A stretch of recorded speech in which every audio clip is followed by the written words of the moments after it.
Bonjour chers étudiants.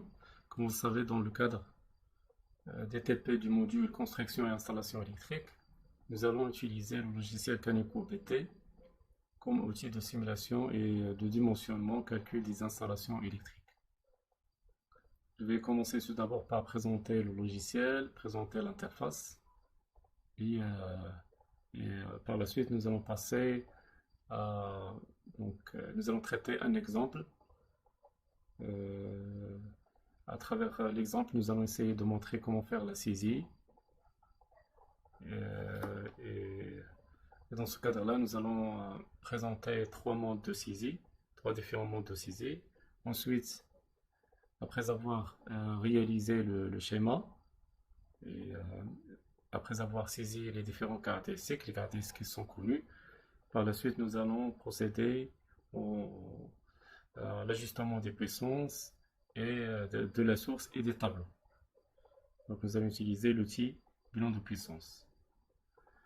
Aussi, nous allons essayer d'effectuer l'équilibrage des phases, puisque dans l'exemple, nous allons traiter des récepteurs de type monophasé. Et vers la fin, nous allons procéder à des vérifications. Nous allons vérifier tout d'abord les chiffres de tension au niveau de chaque récepteur.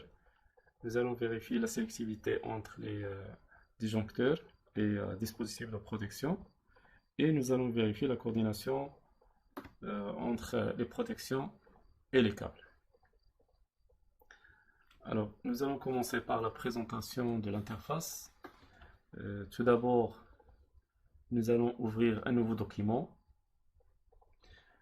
Vous pouvez faire cela soit en utilisant le menu fichier. Donc, vous appuyez sur Nouveau. Encore, vous appuyez sur le bouton Nouveau ici. Vous allez avoir une première fenêtre qui va s'afficher. C'est la fenêtre fichier constructeur qui va afficher les différents fichiers de catalogue qui vont être des références pour Canico et aussi pour l'utilisateur pour dimensionner, choisir les différents matériels qui vont être utilisés dans l'installation. Et là, vous avez la liste des catégories de matériel, vous avez les disjoncteurs, associations de protection, les fusibles, câbles, etc. Et ici, dans la colonne catalogue, vous avez les différentes références.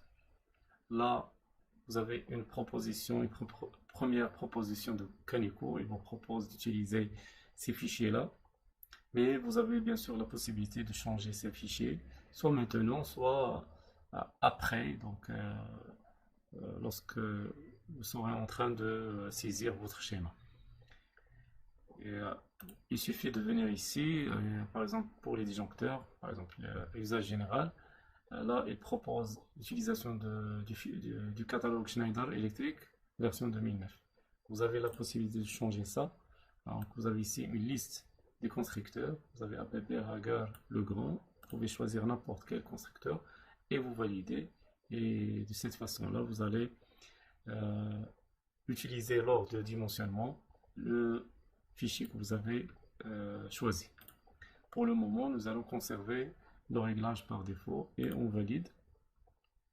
Alors la première chose qu'il faut faire lorsqu'on crée un nouveau document, c'est bien sûr de créer la source. Et là, Canico, il vous demande de créer la source, de déterminer ses caractéristiques.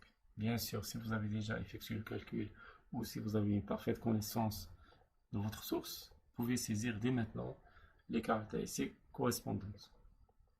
Sinon, vous avez la possibilité de prendre une puissance estimée ou là juste n'importe quelle puissance pour le moment et vous pouvez changer par la suite lorsque vous aurez soit dimensionné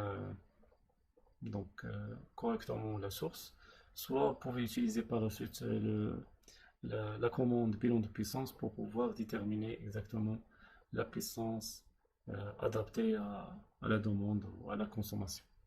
Donc je vais prendre n'importe quelle puissance et la présentation de cette fenêtre là qui permet de définir la source. Donc nous allons le faire par la suite lorsque nous allons traiter l'exemple. Alors je valide. Ici Canico vous demande est-ce que vous voulez qu'il fasse le calcul maintenant ou non. Donc nous allons choisir non, puisqu'on n'a pas encore défini notre source. Et là, une fenêtre qui va s'afficher, qui va vous demander si bien sûr, donc là, si à chaque fois que vous voulez faire une révision sur votre document, votre affaire, alors il faut indiquer ici l'indice de la révision, la date, l'objet et d'autres informations qui concernent la révision. Donc à chaque fois qu'on vous demande de faire une modification, par exemple soit en consultant vos collègues ou un client, etc., vous voulez faire la modification sur votre affaire, il faut venir ici, vous indiquer les informations sur la révision. Alors on valide pour le moment.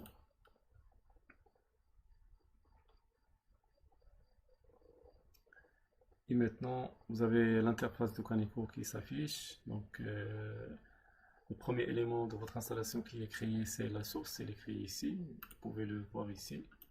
D'accord, vous avez la source. D'accord. Alors, nous allons présenter tout d'abord l'interface. Je commence par l'entête. L'entête, elle affiche le nom du logiciel. Il s'agit ici du logiciel Kaneko BT version 5.3. Nous utilisons la version enseignement. Et juste devant, vous avez le nom du fichier. Donc, par exemple, si vous avez enregistré le fichier n'est pas encore enregistré, on peut l'enregistrer à partir de ce bouton ou à partir du fichier enregistré. Et vous pouvez donner un nom. Exemple.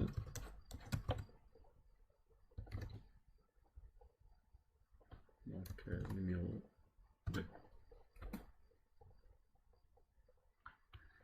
Là, cette fenêtre-là, vous avez la possibilité d'introduire plusieurs informations qui vont être donc enregistrées dans votre dossier. Vous pouvez bien sûr les imprimer par la suite pour qu'ils puissent apparaître dans le dossier de l'affaire. Vous avez ici des informations généralités, des informations sur le client, d'accord, des informations sur le bureau d'études, donc la société qui a effectué l'étude, etc. D'accord. Donc là, je valide. Alors, ensuite, juste en dessous de l'entête, vous avez le menu, donc la barre de menu, vous avez les menus suivants, fichier édition, affichage, source, distribution, circuit, outils, les fenêtres et bien sûr l'aide. Puis en dessous, vous avez la barre d'outils, donc qui est constituée d'un ensemble de boîtes à outils. Donc bouton droit ici, dans cette zone-là, bouton droit. Alors là, vous avez la liste des boîtes à outils. D'accord. Ensuite, ici au centre, vous avez l'écran central, c'est la zone de travail. C'est ici que va s'afficher la représentation de votre installation. Donc, vous allez voir par la suite qu'il y a différentes façons pour représenter l'installation. Donc, la représentation la plus, donc disons qui représente le schéma électrique, c'est la représentation unifilaire générale, qui donne une vue générale de l'installation.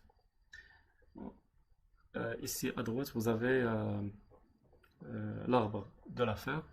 Donc il vous donne ici la liste des tableaux qui sont créés dans le schéma.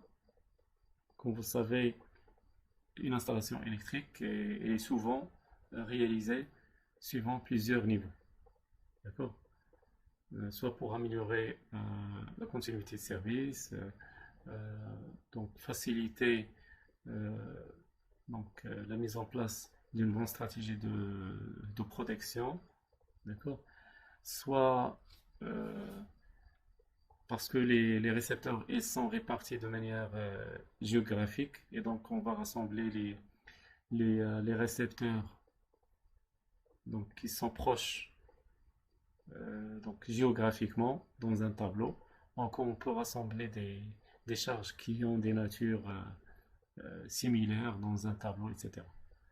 D'accord. En général, vous allez avoir plusieurs niveaux, au moins 3 niveaux. Donc les niveaux tableau général basse tension. Ensuite, vous allez avoir des tableaux de distribution et finalement, vous allez avoir les circuits terminaux.